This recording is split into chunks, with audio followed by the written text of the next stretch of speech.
The closer you get to Jesus, the more you will understand how deeply he loves you. And the more you understand this vast depth of his love for you, the more your natural response is to love him back, to praise and worship him. True praise and worship is a response to his love. It can't be the other way around. And here's what I mean. If you try to praise and worship Jesus, like when they're singing at church, but you haven't first drawn closer to him in relationship, then it's just empty, hollow. It's not authentic, meaningless. It's just works. It's just doing what you think you're supposed to do, going through the motions. And that is legalistic religion. And I know this because that's how I grew up. I was taught by a religious, emotionally abusive parent that Christianity is nothing but a bunch of rules. I was taught that you're not supposed to have any joy or fun or even laugh too hard because all those things are sinful. And there wasn't really any rhyme or reason to it, just a bunch of rules that you have to follow, because if you don't, you're going to spend eternity in hell. And oh, by the way, God hates you. He can't even stand you because you're so terrible. And if you don't follow all these senseless rules, then he's going to send you to hell. Yeah, that's how I grew up. And that's how a lot of people grew up. And a lot of people still believe that way right now.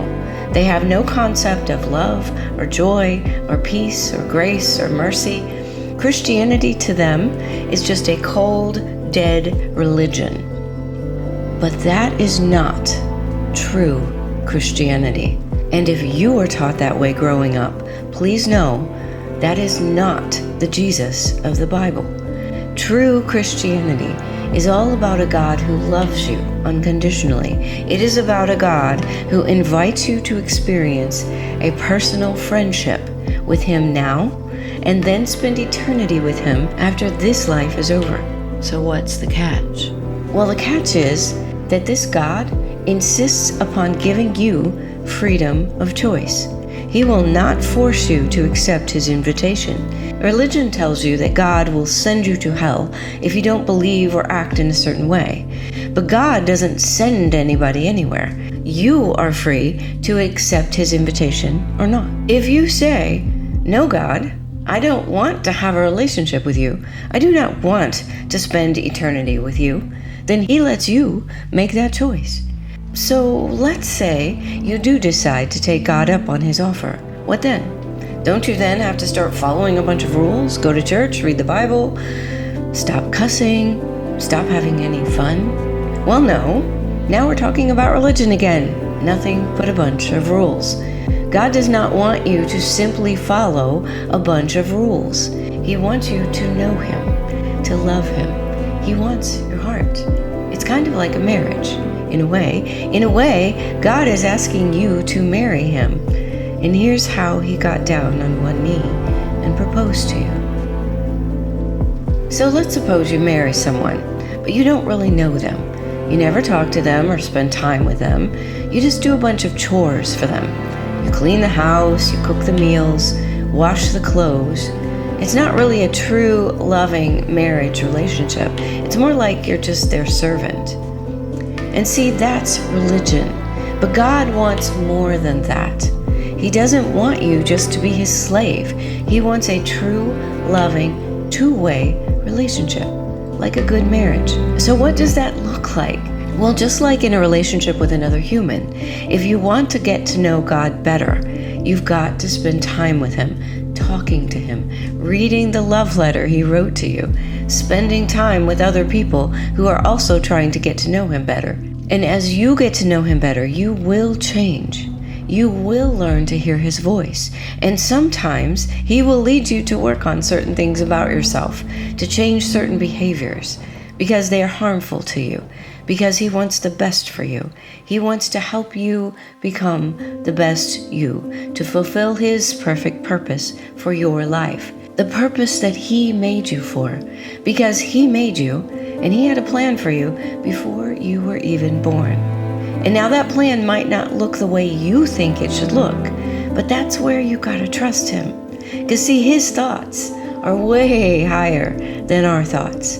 After all, he did create the whole universe. He's pretty smart.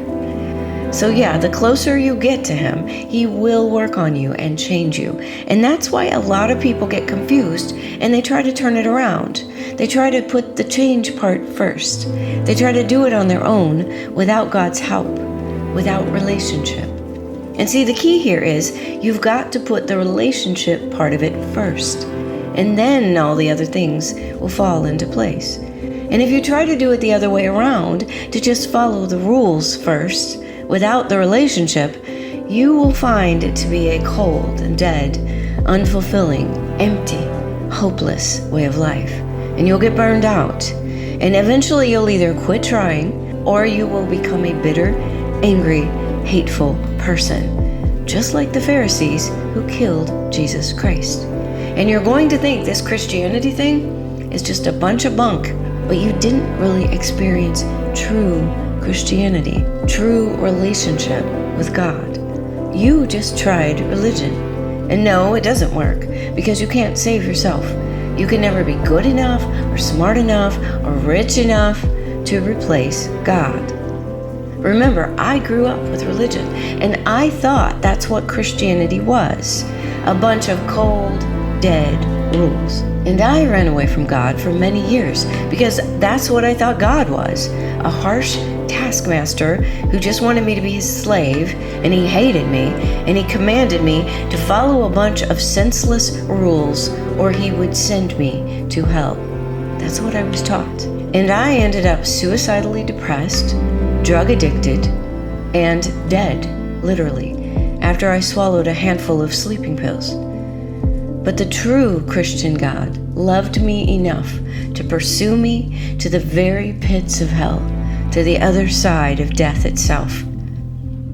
Before I died, as I was lying alone in my apartment after taking a lethal dose of sleeping pills, waiting to die, God sent 4 angels to wake me up and help me call 911, so that after I died, an ambulance came for me and they brought me back to life in the hospital. Now, that was almost 30 years ago.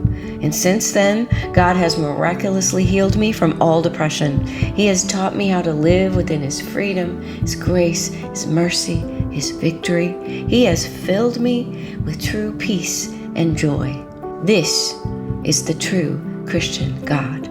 He loves you, and He is reaching out His hand, inviting you into relationship with Him. So when you hear that trite phrase, relationship, not religion, it's really true. And if you're trying to do this Christian thing, or maybe you tried it in the past, but you found it cold and dead and unfulfilling, I guarantee you that you are trying the religion way, not the relationship way.